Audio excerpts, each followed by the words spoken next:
Hello, I'm John Rossi, a touring drummer with the love of all things animal. When I'm on the road, I visit as many zoos, aquariums... Hey, wait a minute. What's going on? Hey, what's going on there? Hello? Hello? Hello? We interrupt your regularly scheduled program to bring you Rossifari Zoo News. News you can use from the world of zoos and conservation. Every week, we bring you breaking news and analysis from around the globe, featuring the animals you love and the people who care for them. And here's your anchorman, John Rossi. Hi, hello, how are you? Welcome back to Rossifari Zoo News, your look at everything going on in the world of zoos, aquariums, conservation, and general animal weirdness. A couple of quick reminders at the top of the pod here. Don't forget to hit subscribe so you don't miss any of these Zoo News episodes on Friday or interview episodes on Tuesdays. Also, don't forget that you can follow along on the socials at Rossifari, on TikTok at Rossifari Pod, and you can tag me in Zoo News stories, and I'll say your name at the end of the episode, or you can email them to me, rossifaripod@gmail.com. All right, so, well, I guess, it's worth mentioning. It is Valentine's Day, so happy Valentine's Day, if that's your thing, or, not, if it's not. If you celebrate, I hope it's a good one for you, and if you don't, I still hope it's a good one for you, because I hope all your days are good, because if you listen to this, I love you. Okay, enough of that mushy crap. I actually have some really cool news to share. Holy crap, y'all, we did it. I honestly can't remember how much I've shared with y'all about the process of the SAFE Red Panda program on here, but I know I told you that I'm the co-chair of the Public Relations Subcommittee, making me one of 4 leaders of the program, along with Jen Torpy and Shafkat Khan from Pittsburgh Zoo and Aquarium, and Nikki Boyd of the San Diego Zoo. Well, the first step in getting a program off the ground is creating a program plan that includes a vision for the program in general and a specific plan for the first 3 years of the program. That document is then submitted to the AZA for feedback before we make revisions and receive, hopefully, final approval. Think of it as the ultimate group project for a class, except that you really love and respect your whole team and everyone does a lot of work. While the AZA does provide guidelines for the document, each SAFE program really makes their own, and it's unique to the program and the team that makes it. And now I can officially say that the 4 of us, along with Kelly Salomon, who is also of the San Diego Zoo and is the secretary of our program and is an absolute design whiz and great at keeping those of us who ramble, which is all of us, on task, and is just really the true rock of our program, in my opinion, we have sent our draft to the AZA. The document ended up being 38 pages and required approval from our conservation partners at Red Panda Network. It was, without a doubt, one of the most intense projects I've ever been a part of, but it's done, and now we get to bask in the glory of having a bunch of people review the work and send us revisions. Okay, so that's not exactly glorious, but it's done. And I am so freaking proud of it. And, for as long as the SAFE Red Panda program exists, that will be the guiding document. Sure, it's only a 3-year plan in some ways, but it also has goals and a vision defined well beyond that time. And in 3 years, the next document will largely be a fill in the blanks from what we did this time around. I'm just so proud of this. I really am. Even though I know Rossifari has its own conservation legacy, this feels different somehow. I know for a fact that the work we did will lead directly to Red Panda conservation, and that's really, just really special.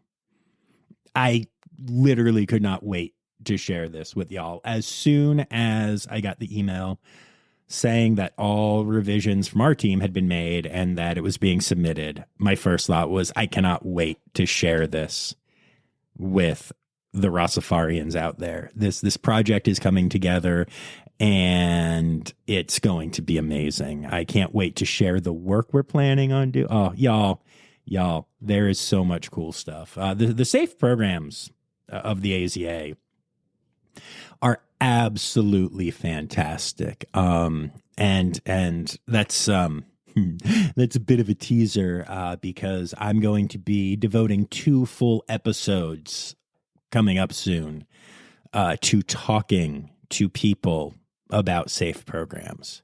I've already done the interviews, and let's just say that's going to be a series y'all are going to really enjoy. And it's going to drop right after we wrap up our elephant series we're going through right now. So good stuff.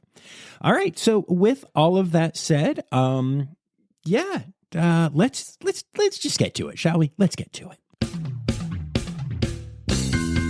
We've been taking care of pandas and the seals, taking care of pandas, feeding meals. We've been taking care of pandas with Zoo News, taking care of pandas and picking up their poos, pooping out. All right. And that leads into our headline story for the week. And it's a doozy, y'all. So an incident occurred recently that I really felt the need to share with y'all. It's pretty crazy and surprising, but, sometimes we have to dig deep and cover the hard topics when it comes to zoo news. So here we go. Okay, deep breath. A shocking scandal occurred recently when zoological podcaster, influencer, and conservation communicator John Rossi of Rossifari was almost arrested at a zoo, specifically at the tree kangaroo habitat. Okay. Let me explain. I'm not going to say where this happened, but y'all, I had an experience recently that I need to share with you. So I was at a zoo and I was hanging out at the tree kangaroo habitat, which is shocking to no one who's ever listened to this.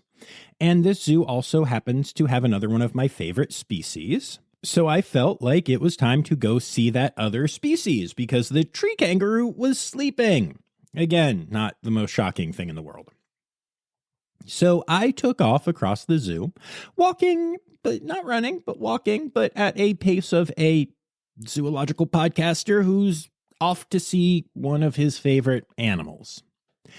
And the zoo that I was at had this amazing outdoor primate habitat that has, how some of those zoos have like indoor viewing that's outdoor. Like, I can't think of a great way to say this. It almost reminds me of like a baseball bench or something like that. So it's got the roof and it goes right up to the glass and there are little like open doorways. Basically, it's like a rain shelter so you could look at the animals if it's raining or whatever, right? Well, this zoo had that. And as best as I can tell, because the rest of the family was behind me, I think a little girl was hanging out in there and maybe got, the family moved on and she realized it. And so she took off at a full sprint. Now, this was about a 6-year-old girl, very slight build. And she came flying out of this dugout type thing directly into me. And she slammed into me. And I was walking at a good clip. And she went down hard. And look, while I laughed at some of this and have some funny stuff to tell you about this, I was so worried about her, right? I mean, she went down head first. She slammed the back of her head on the ground. She slammed her body on the ground and she burst into tears. And I instantly was like, oh my gosh, are you okay? And she did that thing that people do with adrenaline sometimes where she hopped right up and ran past me and ran to her mother crying. Now, the father and also her like 4-year-old or so brother started screaming at me, calling me all kinds of terrible words and flicking me off and all kinds of stuff. It escalated quickly. And the mother, of course, women are often, in my experience, the calmer ones, started to come over to me, and I thought she was going to talk to me, and she whipped out her phone, and she goes, "I'm calling the police. That was not right." And I was shocked. And I said, excuse me?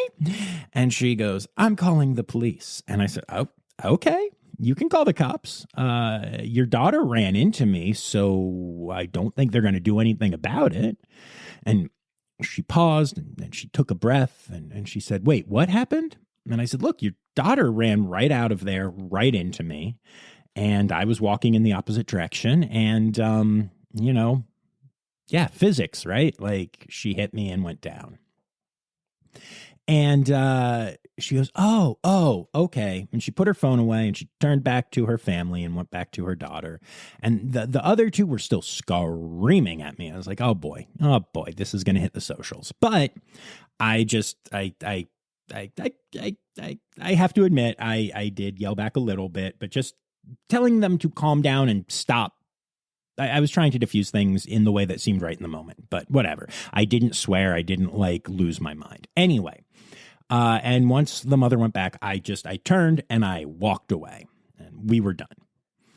And look, while that was going to sound, that sounds like a traumatic experience, and it certainly was shocking. But the thing I will tell you is that I have had kids run into me at zoos so many times. They rarely hit the ground. If they do, they usually go butt first. It's never been like an issue. But I often joke with people that I'm at zoos with, and I'm like, I'm not a tiny person. I'm 6 feet tall, not exactly a skinny mini here. How do children not see me? How do they run through me? It's a very confusing thing in my life. But so by the time I got to the next habitat I was going to, the entire incident was basically out of my mind. I felt bad for the kid. I hoped she was okay, but this happens, right? So I hang out there and I hang out for a little while, but the habitat was pretty busy. And so I was like, you know what? I'm going back to tree kangaroo. And so I headed back to tree kangaroo. Now, unbeknownst to me at this time, the mother called the cops. And not only did the mother call the cops and said, a man at the zoo assaulted my daughter. Which obviously made the cops, do cop things. I think 3 different cops came flying in, 3 different cop cars, and they called the zoo. And they didn't know my name or anything, but they gave my description. And the zoo, and I am so impressed by this, they have teams and the keepers and even people like the on-site welder and different people that were on lunch, all kinds of stuff. They got my description over the radio and they fanned out through the entire zoo and they looked for me and they found me standing at the tree kangaroo habitat, which if they had known it was me, they would have just known that, but that's besides the point. And so, unbeknownst to me, they basically lock the area down. They have security on the bridges out of that area. And had I tried to leave tree kangaroo, I would have encountered resistance. But instead, I'm me. So I was hanging out at tree kangaroo and having a grand old time. And it's in a building, right? It's an enclosed area. And the door opens and I see a female police officer walk in. Full uniform. And I just see it out of the corner of my eye. Again, I'm watching a tree kangaroo. And it semi-registers, but I'm I kind of remember thinking it's interesting. Cop in a uniform. Didn't even equate it with the other thing that had happened. And then about 30 seconds after that, the door opens again and a male police officer walks in, also in full uniform. And that's when my brain transitions from tree kangaroo, yay, to holy crap, she called the cops. And before I can even react, the first cop goes, sir, I need you to turn around slowly and tell me what happened. So I turned around slowly and I explained what had happened. And, but I said, so this little girl ran into me and the cop cut me off and she goes, and because she ran into you, you decided to retaliate by shoving her. And I was like, excuse me? No, I would never push a child. I don't spank my son. That's ridiculous. And she goes, oh, sir, I need you to step outside. All right, we'll be back after this quick break. You remember the book The Feather Thief, right? Well, now there's a podcast diving deep into the wild world of true crime, museum heists, and the secret underground trade of rare feathers. It's one of the most bizarre, jaw-dropping stories you'll ever hear. And Birds of a Feather Talk Together is unraveling it all. Trust me, I'm hooked. And if you love nature, true crime, and stories that'll leave your jaw on the floor, you need to tune in. Listen to Birds of a Feather Talk Together. You won't believe this story. Told from the perspective of ornithologists who work in a museum, you're going to enjoy hearing all of the behind-the-scenes stories on Birds of a Feather Talk Together. So I step outside, and there are 3 cops. There are like 5 people from the zoo, the head of security, the deputy director, I believe was the title, the person in charge that day, and a couple other people. And then the family. And as soon as the mother sees me, she bursts into tears. And the father is stomping and cursing and doing all the things. And when the mother bursts into tears, especially, I'm like, oh, I'm in trouble here. Like, I did not think this was a thing, but this is a thing. And plus, like, this cop clearly seems to think that I'm a bad person. And fortunately, I had been in touch with the zoo. I have some relationships there, thanks to Rossifari. And as soon as she saw me, the associate director, or whatever the title was, just goes, oh my gosh, no, this is John. No, we know him. We invited him here. No, this has to be a misunderstanding. And the first cop was like, yo, you need to stop talking. We're getting his statement. So I explained the whole thing again in detail. And then the cop goes and starts talking to this person, and she goes on and explains. I can hear it kind of as I'm talking to the cops myself, the other two, just about like, kids run into people all the time. This is a very common thing. They've trained for this at the zoo. It doesn't usually like turn out this dramatic, but like kids don't pay attention.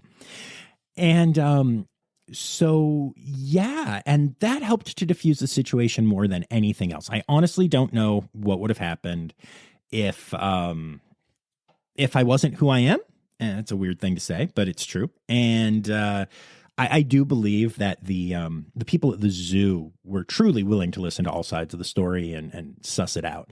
But boy, the first cop that I was dealing with really seemed to not appreciate my existing at that point. And so when that first cop came back to me, I asked her, I said, hey, so I have a question for you. You're positing that I may have shoved this child, right? And she goes, maybe. I mean, we just want to get all sides. And I was like, okay, but that's what you said to me. And she goes, well, yes, that's how it was presented to us. And I said, cool. I was like, so you said that she's, hurt, right? And she goes, yeah, no, I saw there's injury, there's wounds, there are bruises, whatever. And I go, okay. So if it wasn't, Newton's laws of motion will tell you that if she ran into me and I ran into her at an opposite speed, that would happen. I said, but if not, if I had to shove her to cause that much damage, I would have had to shove her pretty hard. Right. So can you check the shirt for fingerprints and or check the front for wounds that would from the shove or would match my fingers or something? And one of the other cops was like, yeah, we can do that if we have to. But things really seemed to diffuse after that in particular. I was like, please do, please. I am happy to prove my innocence here because this girl ran into me and I would never shove a child. And so the end result was the cops said that everybody had to leave the zoo that day, but the zoo stuck up for me and, I'm fine. Everything's fine. There are no consequences. The zoo was awesome. We had great conversations about it. We had some good laughs about it. When I was taken back to the office and everything and they were calling me the perp and that stuff. It was hilarious. So truly I was okay. But I will tell you, there was a moment where I was like, I'm getting arrested at a tree kangaroo habitat. And yeah, I knew y'all would like that story. So with that said, I hope you did get a kick out of that. And please, if you have children, don't let them run into tall, large men because it's just not great. All right, with that said, let's get to our births for the week. The Oregon Zoo has welcomed an elephant calf to Mother Rose 2. So far, baby is doing incredibly well and hitting all the early elephant milestones and is just a little bundle of joy. It's very cute to see. All right, y'all. It's happening again, but this time the world isn't freaking out. The Shreveport Aquarium has announced the birth of Yoko, a swell shark pup, at their aquarium, which is an aquarium with only female sharks in the tank Yoko hatched in. Now, neither of these sharks have had contact with a male shark for at least 3 years, but unlike the last time this happened at a different facility, this aquarium isn't claiming a ray knocked up a shark. Instead, they acknowledge that it is most likely an example of parthenogenesis, with the slight possibility that it's an example of delayed fertilization. Congrats to the aquarium on the birth, and also for, not handling it in a terrible, terrible way. Our friends at the Metro Richmond Zoo have welcomed a new giraffe to the family. Clover is an adorable female giraffe who is named for a clover-shaped spot pattern on her chest, which is truly unique and cute to see. Mystic Aquarium has announced the hatching of 4 African penguin chicks born over the span of 5 days.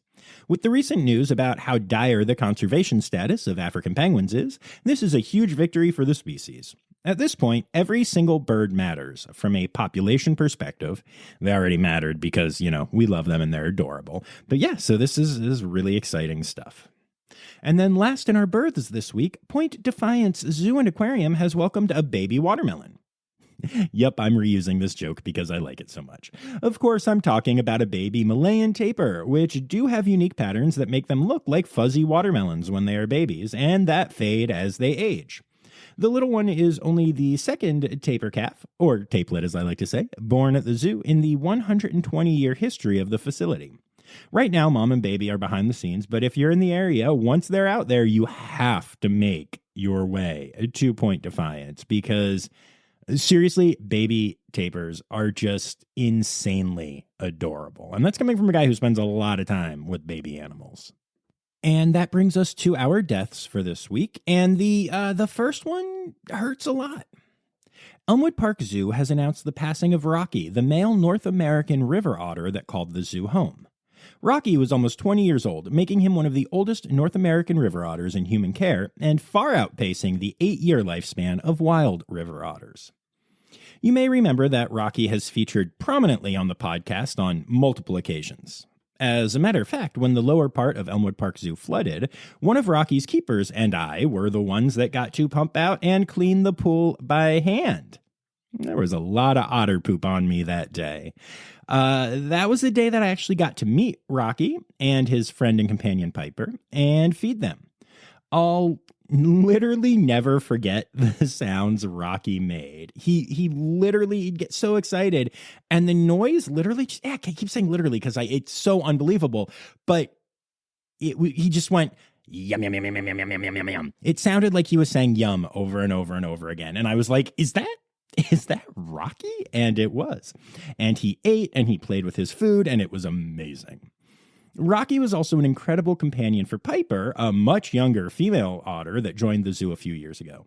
When Piper first arrived, we covered this as well, but she would not leave Rocky alone, and he was always very patient with her. She was also afraid to swim, not a great condition for a North American river otter, and Rocky helped her gain confidence and learn from him.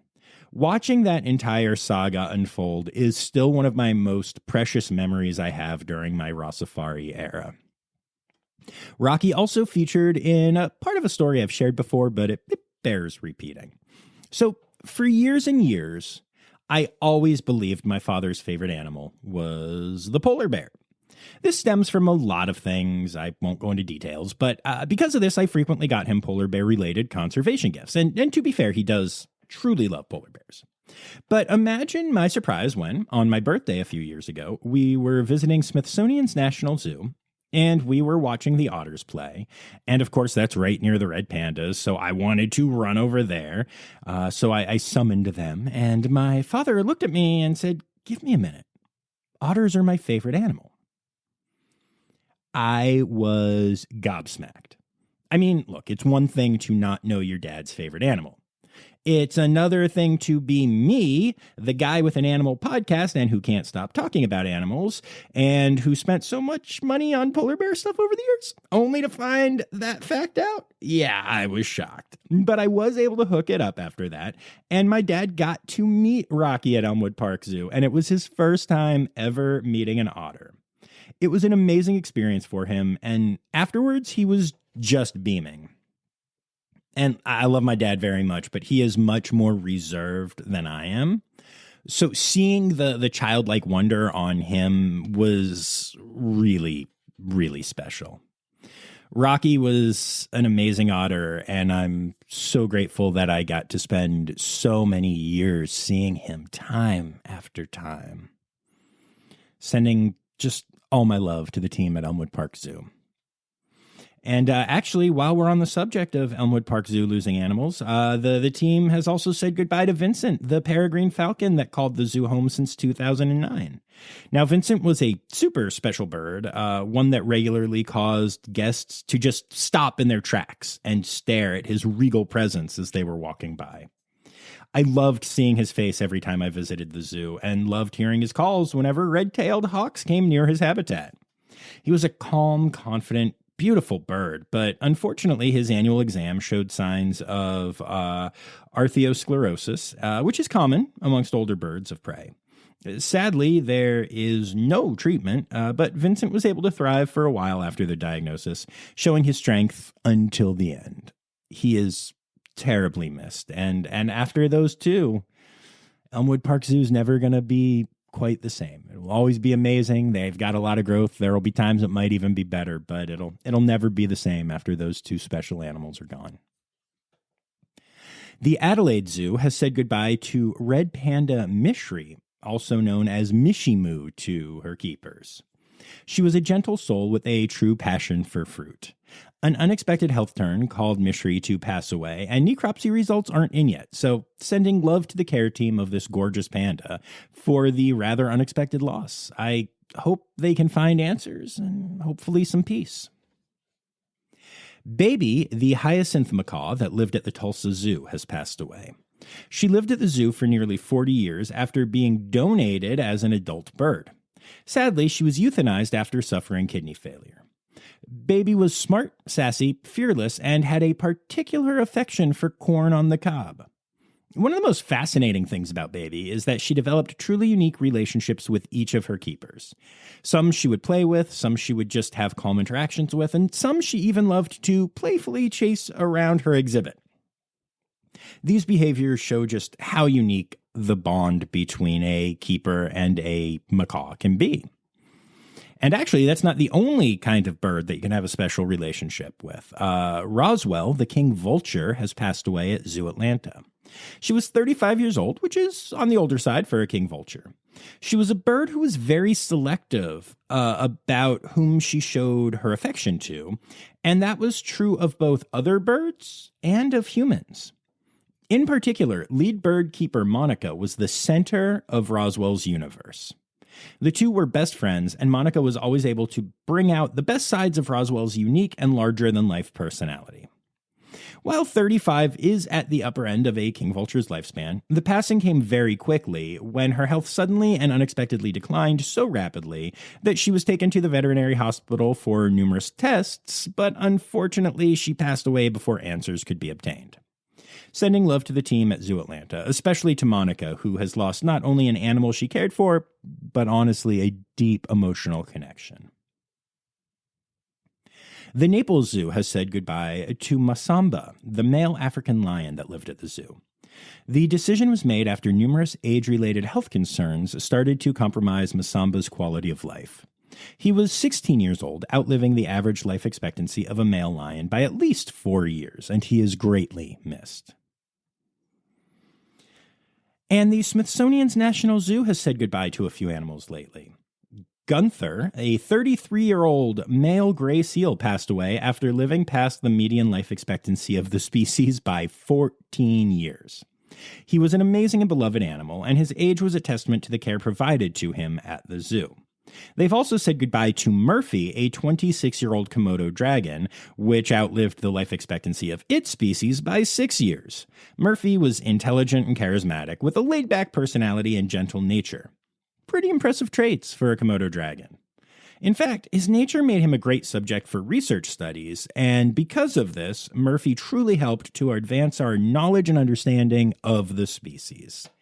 Both animals will be missed. And moving on from births and deaths, we get to the rest of our zoo news section. And this next story could have fit both of our previous sections, so it seems like a good transition to here.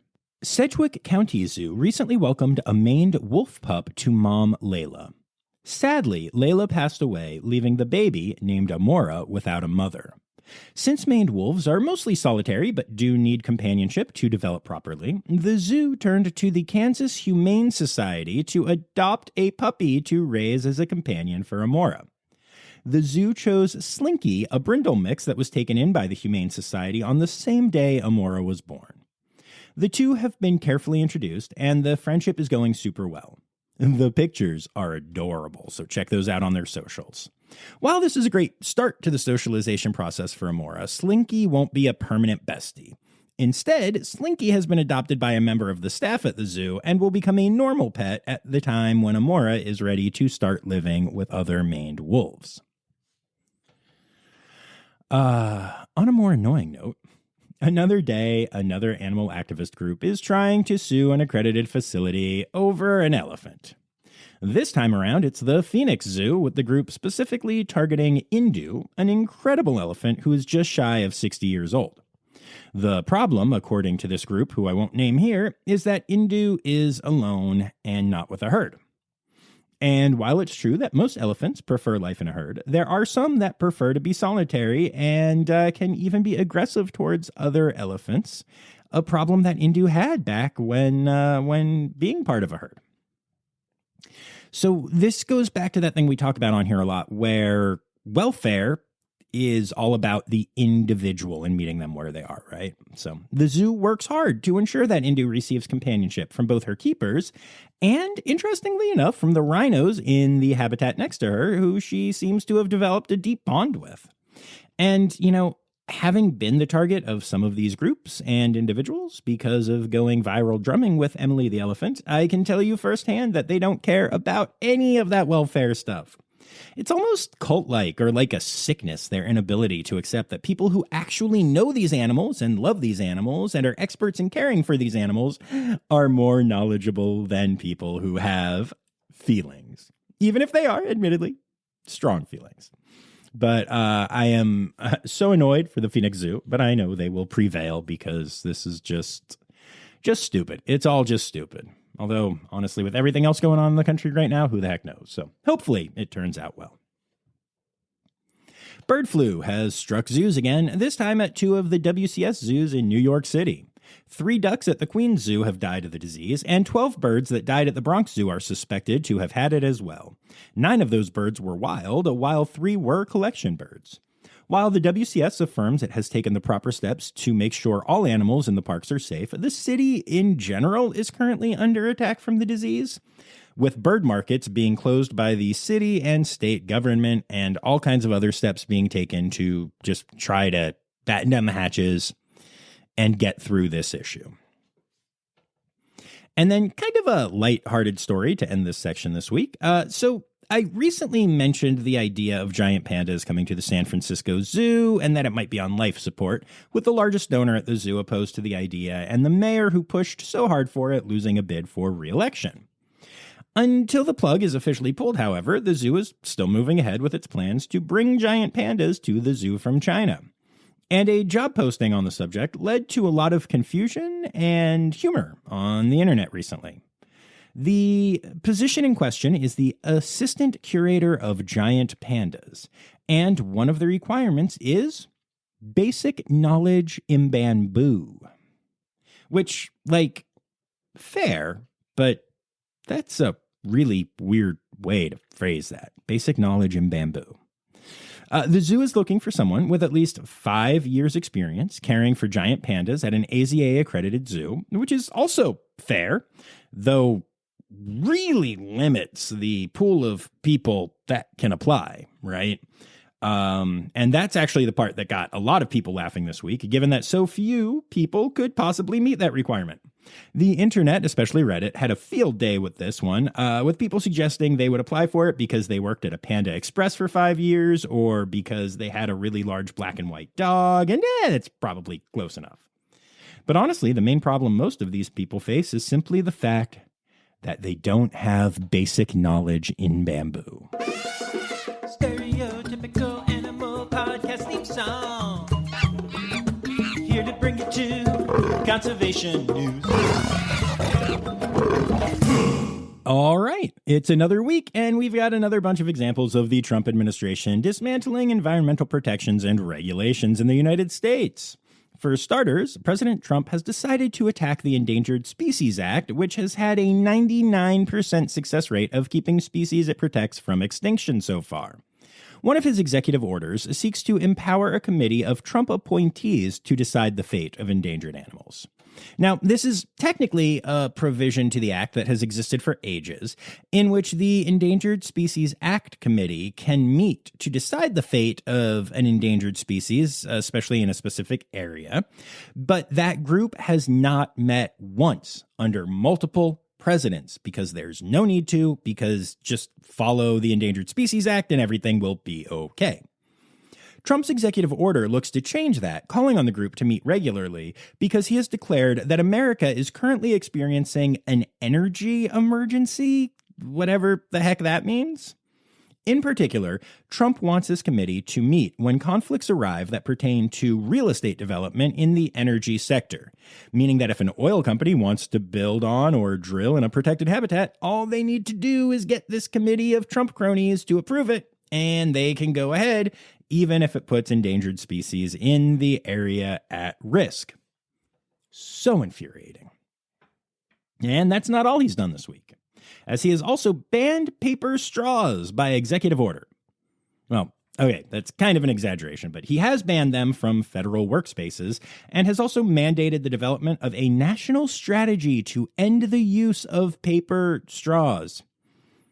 National strategy to end the use of paper straws. He actually put those words into an executive order. Incredible. And look, I'm not going to lie here. I'm all about the conservation, but I hate paper straws. I keep 3 reusable straws in my backpack at all times, and I'm also such a big boy now that I can drink from a cup without a straw or even a sippy lid. But it's not just about the straws. It's just another attack on anything forward-moving, anything forward-thinking, anything that helps to create progress in the environmental movement. And it's just disheartening to see. It's also going to get interesting if that national strategy actually does go into place, as there are many states and local governments that have laws banning the use of plastic straws. It sets up for an interesting, legal fight. You know, if it actually gets that far. I don't trust that it will. But again, who the heck knows right now? And then last but not least in this increasingly infuriating list, the Trump administration has moved to ban unlikely animal friendships. Interspecies friendships are officially no longer allowed and will be prosecuted to the fullest extent of the law. Oh, wait, this is an Onion article. But let's be honest, you at least thought it was a possibility. Okay, moving on from doom and gloom in the United States to doom and gloom elsewhere. Jaguars have been spotted in many parts of western Ecuador in which the species does not normally live, indicating the species is seeking new territory at higher elevations as habitat destruction in lower elevations is causing the species to seek out this new territory. In one stunning example, a single jaguar was spotted by 2 different camera traps that had never seen a jaguar before that were very far apart from each other, leading researchers to conclude that the jaguar in question had been roaming for over 2 months, trying to find a new territory to settle down in. This is not only a concern for the species, but also is leading to new areas of the country struggling with human-animal conflict for the first time. The jaguar I just mentioned is considered the most likely perpetrator of multiple livestock deaths, as it just, tries to survive in an unfamiliar territory. The jaguar population of western Ecuador is critically endangered, so losing habitat and encountering new types of human-animal conflict is particularly concerning for the species. As of now, researchers don't have any really particular suggestions or proposals about what to do about this, but they are continuing to monitor the situation, and hopefully that will lead to a plan of action soon. But now we get to some actual good conservation news. India has officially doubled its tiger population in just a little over a decade. The bad news is that there are only 2 tigers left in India, and now that number is 4. Nah, I'm kidding again. Look, I know most of you know this, but if you're new here, I do use humor to deal with stressful things, and sometimes the conservation news section in particular really does make me revert to extra bad jokes to get through it. But seriously, the tiger population in India has grown from 1,706 in 2010 to 3,682 in 2022, a number that represents around 75% of the global tiger population. The population growth is attributed to protections against poaching and habitat loss, and is such incredible proof that conservation can really work.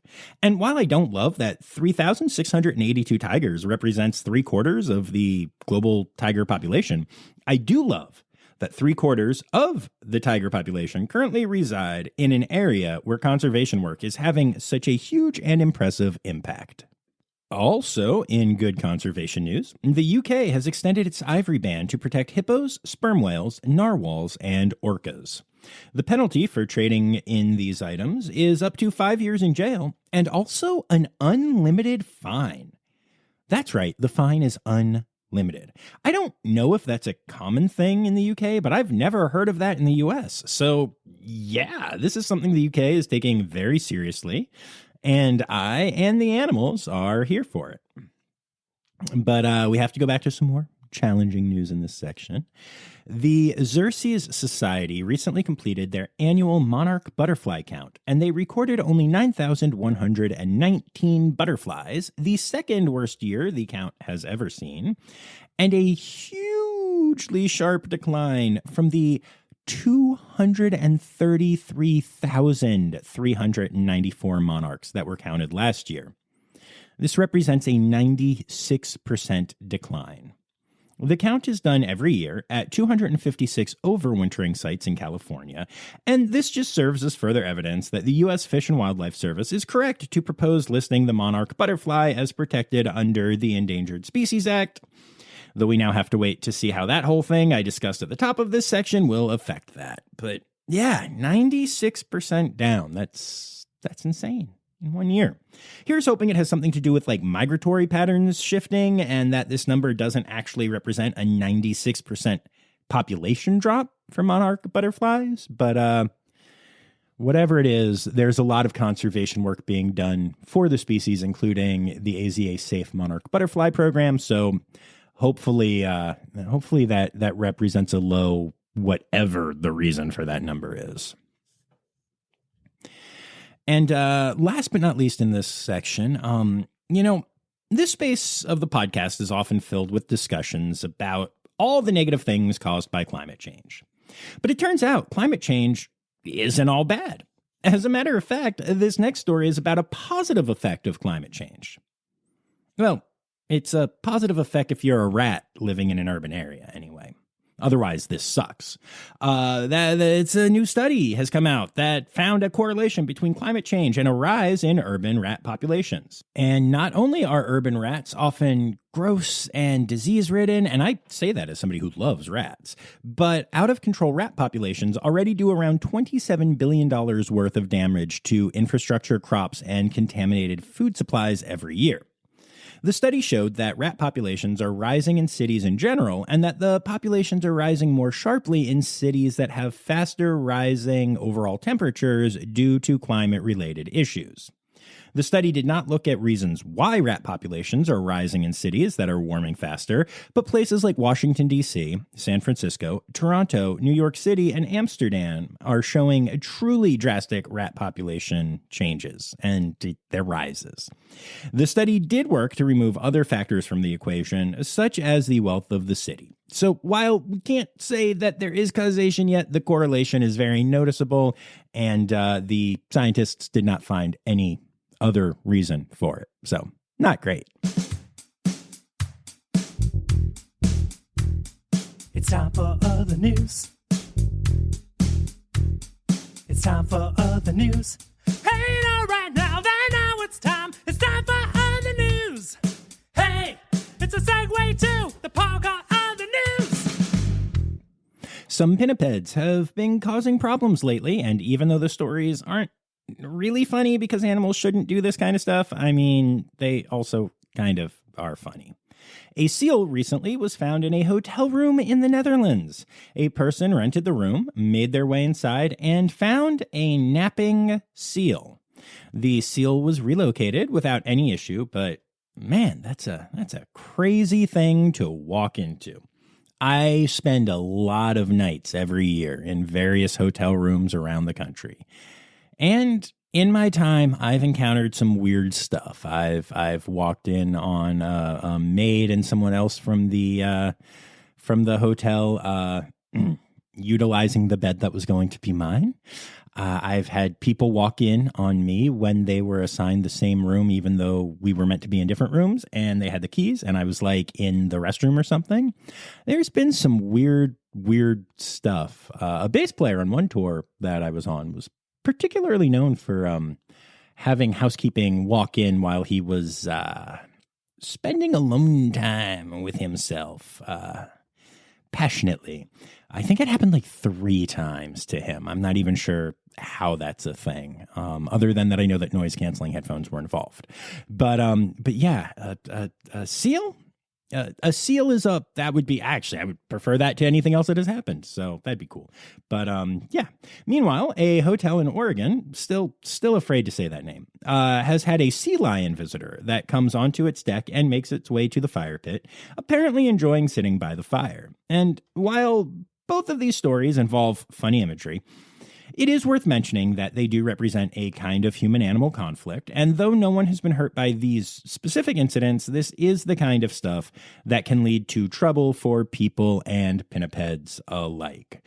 Even if the animals aren't violent, they are large, and as we like to say in the industry, if it has teeth, it can bite you. Still, I wouldn't mind walking into a seal in my hotel room once, just once.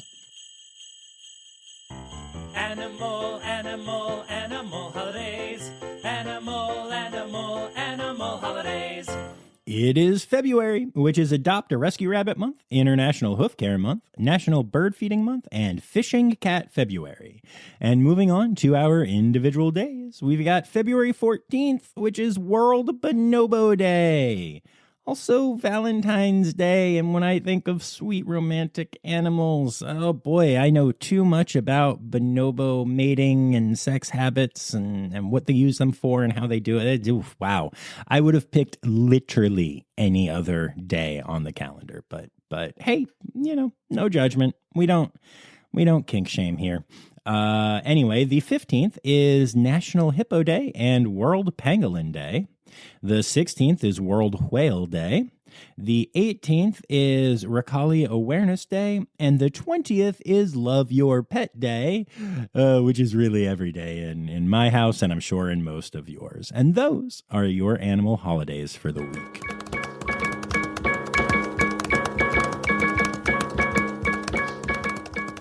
All right, there you have it, folks. Another episode of Rossifari Zoo News with a rather amusing tale as your headline story. Hope you all enjoyed that one, and I hope you all come back on Tuesday.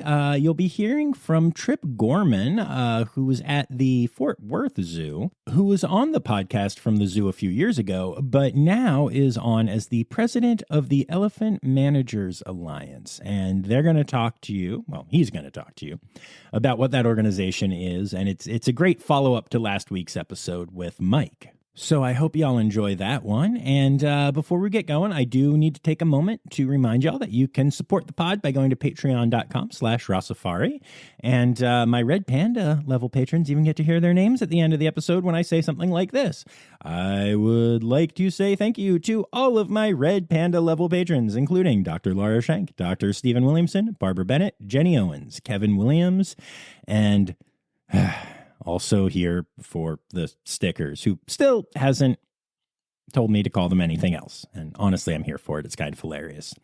I'd also like to say thank you to everyone who contributed to the episode this week, including Anya Keene, Colleen Lenahan, Kim Cooley-Croninger, Carrie Kirkpatrick, Kevin Williams, Emily Rockbuck, Barbara Bennett, Crystal Chapman, Strix, Dr. Laura Schenk, Jacob Zinn, Rowena White, April Taylor, Jay Meredith, Ali Malensky, Kay Malensky.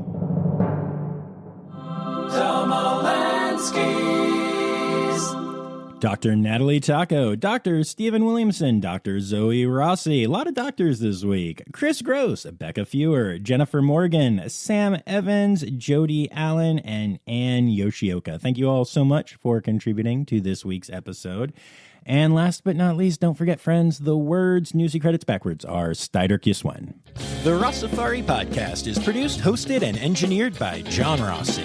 Editing and fact-checking by John and Dr. Zoe Rossi. Our theme song is Sevens by Nathan Burke, performed by Nathan and John. Interrupting John theme and additional voices by Taylor Isaac Gray.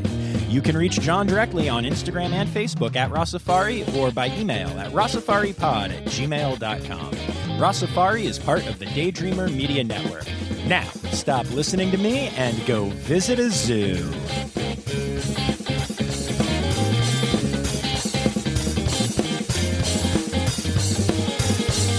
And not only are rabbinert populations, rabbinert, wow.